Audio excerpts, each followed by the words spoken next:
dizer aqui, mais uma vez, não sei, eu acho que o Leôncio aqui vai em busca de identificar se de fato a tese de que a posição na estrutura produtiva reflete algum tipo de ação política específica.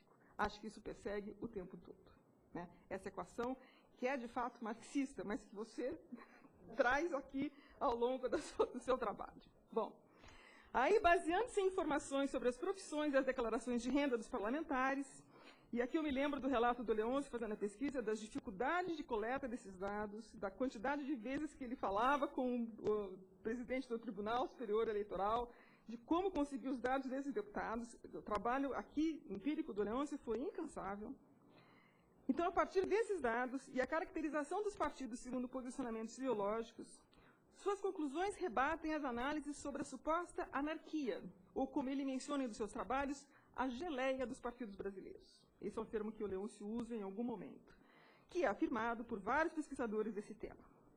Os seus dados mostram que há uma composição social dominante nos partidos, que pode ser assim descrita. Partidos de esquerda recrutam seus quadros entre intelectuais, profissionais liberais e trabalhadores assalariados qualificados. As fontes dominantes de recrutamento dos partidos de direita são empresários de distintos ramos e níveis, executivos e dirigentes de empresas. E os de centro resultam de um ecletismo social formado de diversas camadas sociais médias e altas.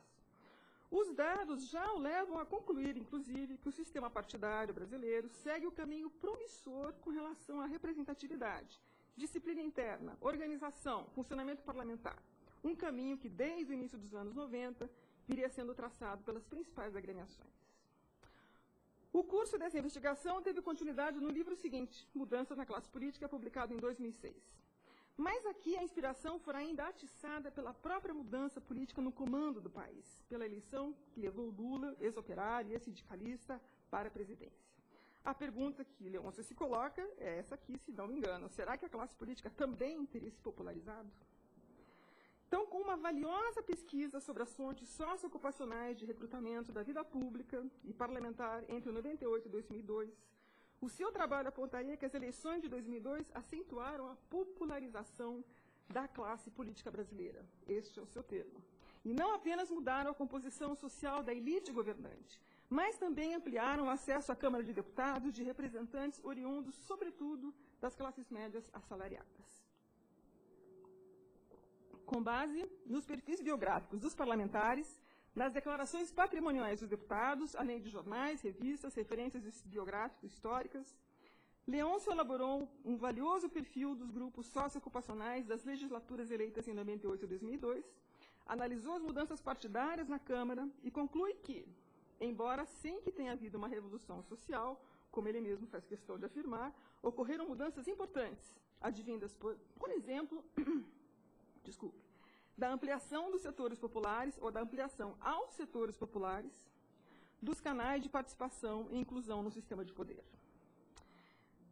Ele mostra, no entanto, que essas mudanças sociais na política nacional não foram ilimitadas.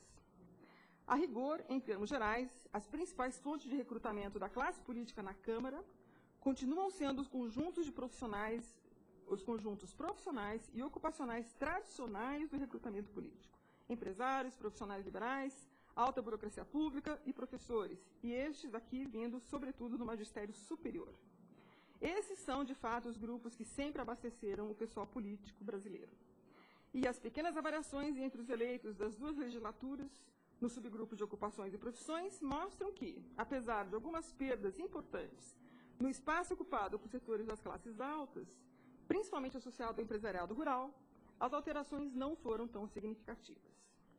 Também, com seu trabalho, conhecemos as denominadas fontes secundárias de recrutamento, sobretudo os pastores e os comunicadores, que refletem as mudanças da política representativa contemporânea, resultantes, de um lado, da forte expansão das igrejas evangélicas, o Leôncio mencionou isso aqui agora um pouco antes, sobre as amplas camadas sociais, e, por outro lado, também da simbiose entre política e mídia, que, no nosso caso, se reflete na subida dos vários radialistas, enfim, os profissionais do rádio e da televisão.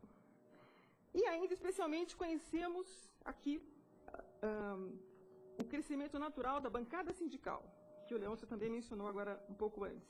Resultado claro dos avanços da esquerda, e em específico do PT na Câmara. Leôncio mostra que a movimentação partidária de 2002 acelerou a consolidação, acelerou o encolhimento dos partidos de direita naquela casa e mostra com isso que a consolidação do sistema democrático do país estava em curso. Eu creio que aqui é que se coloca a grande questão do Leôncio em todo o seu trabalho. Alguém aqui falou nas grandes questões que preocupam o Leôncio ao longo da sua produção intelectual. Aqui eu acho que, de fato, a sua grande questão é entender e avaliar a democracia brasileira. O tempo todo ele faz isso. Eu saio da releitura da obra de Leôncio e dessa homenagem ansiosa pelo seu próximo livro. É necessário conhecer que sequência as mudanças de 2002 tiveram em 2006 e 2010. Teria a abertura de canais de representação aos setores populares e sindicalistas, observada dentre os eleitos da Câmara de 2002, se ampliado? As classes altas teriam, de fato, seu espaço reduzido no interior do sistema de poder? Como afirma Leôncio no final do seu último livro, e em alguma medida já refletindo as mudanças sociais que se aprofundariam nos anos da seguinte legislatura, que acolheram o segundo governo Lula, e agora eu abro aspas, a grande dúvida é o que vem da relação entre a democratização social, a ascensão política dos que vieram de baixo e os reflexos desse fato sobre a capacidade de governar, os coeficientes da eficiência, responsabilidade e honestidade no conjunto da classe política. Fecho aspas. Para finalizar os meus comentários, eu registro ainda que nessa homenagem eu sou também porta-voz do Departamento de Ciência Política da Unicamp para declarar o reconhecimento da importância da sua produção científica para a instituição e o seu empenho na formação de nossos alunos. O seu espírito provocador era conhecido dos alunos, as aulas do curso noturno que ele sempre preferiu realizar eram conhecidas pelos avanços até tarde da noite por conta de instigar o pensamento dos nossos alunos, dos nossos jovens, ensinando-os a pensar criticamente. Então, parabéns.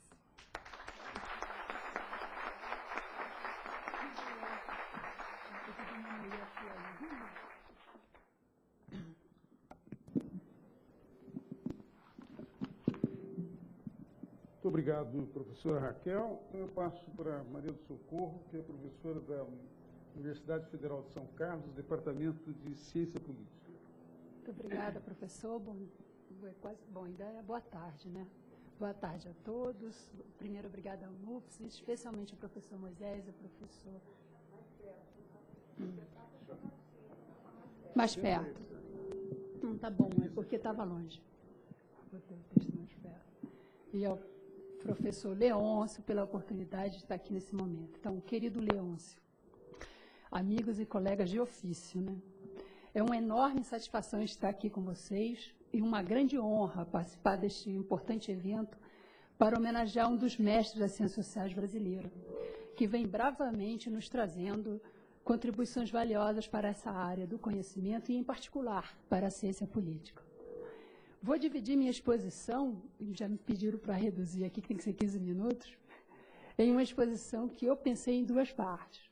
A primeira é mais pessoal, né? Buscar compartilhar vivências acadêmicas que tive com o professor Leôncio e a minha admiração pessoal pelo ser humano extraordinário que estamos homenageando hoje. Segundo, procuro discutir, em certa medida, responder às provocações tecidas por ele, caro Léo, relacionadas às questões referentes aos partidos colocados em seu texto.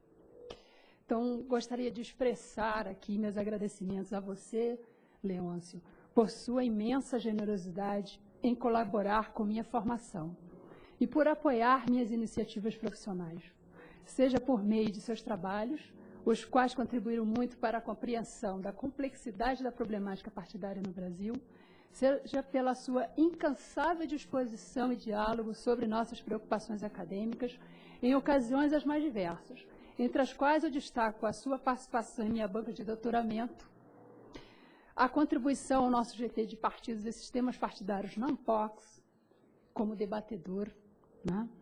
E as viagens que fez pela rodovia Bandeirantes para integrar as bancas do nosso recém-lançado programa de ciência política na UFSCar, que lá eu trago o abraço de vários colegas também seus. Né?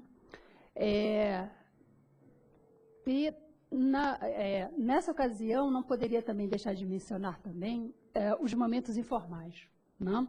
quando tivemos ricas e divertidas conversas nos eventos da área e em residências de amigos em comum, como a da nossa e sempre querida Dalva Quinzo, a saudosa Dadar de muitos aqui.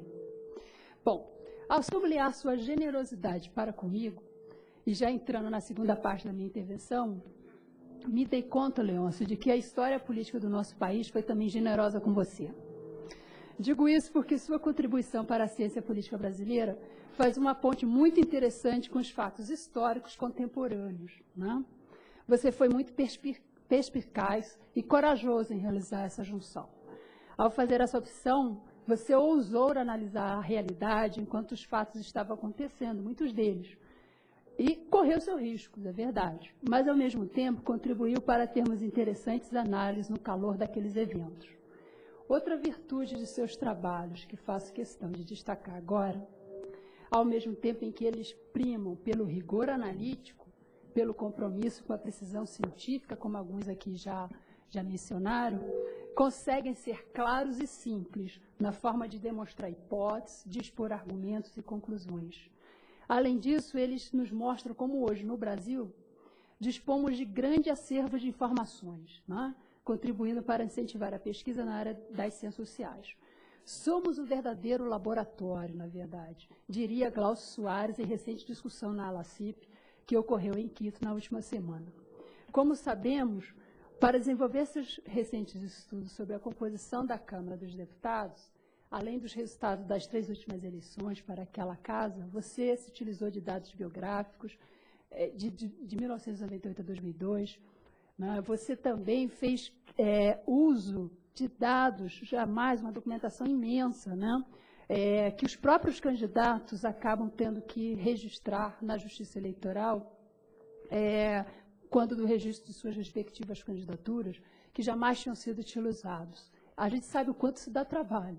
E você fez realmente um trabalho, abriu frentes aí enormes para a pesquisa. A minha última pesquisa sobre essa questão do recrutamento partidário e a seleção de candidatos, ela foi muito motivada justamente pelos seus trabalhos, né? Então, por isso tudo, você torna seus estudos acessíveis, encorajando muitos alunos da graduação a ingressar na pós-graduação para fazer pesquisa na área de ciência política. Venho observando cada vez mais isso em minhas experiências didáticas e na orientação de nossos alunos em suas monografias de final de curso, além de, como já mencionou a Raquel, incentivar aí um programa de ciência política como é o da Universidade Federal do Paraná, a ter a linha de teoria das elites como um dos motes principais daquele programa. Isso é fantástico, né? Bom, agora entrando na questão do texto que você nos passou e que foi de uma leitura muito agradável. Caro Léo, a releitura do percurso de sua vida e produção intelectual, que a agradável leitura do seu texto possibilitou, me revelou quanto essa trajetória foi influenciada pela sua militância política e pela mudança de foco dos seus objetos de estudo, os quais tiveram de se adaptar às mudanças econômicas, sociais e políticas da sociedade brasileira nos últimos 40 anos. Em sua recente fase, acrescento também a defesa da institucionalização da ciência política no Brasil como um ramo distinto das ciências sociais, não é? Você, como já foi mencionado aqui, acabou trilhando enveredando por outra perspectiva que acabou enriquecendo muito a ciência política, né?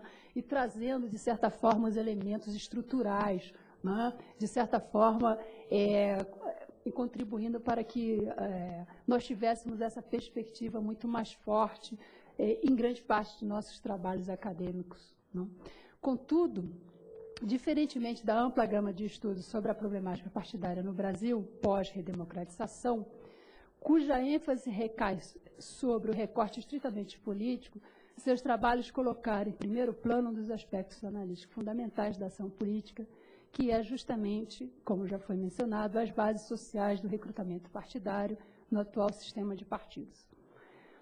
Afinal, como sabemos, mesmo que o sistema político se mova por uma dinâmica própria, que envolve atores individuais e coletivos, os quais deles participam de acordo com determinadas regras, esse sistema está inserido no jogo de interesses sociais que, segundo Sartori, ganha expressão, sim, por meio dos canais de representação política e os seus últimos trabalhos sobre os partidos, né, demonstraram e reforçaram essa tese em relação a essas questões.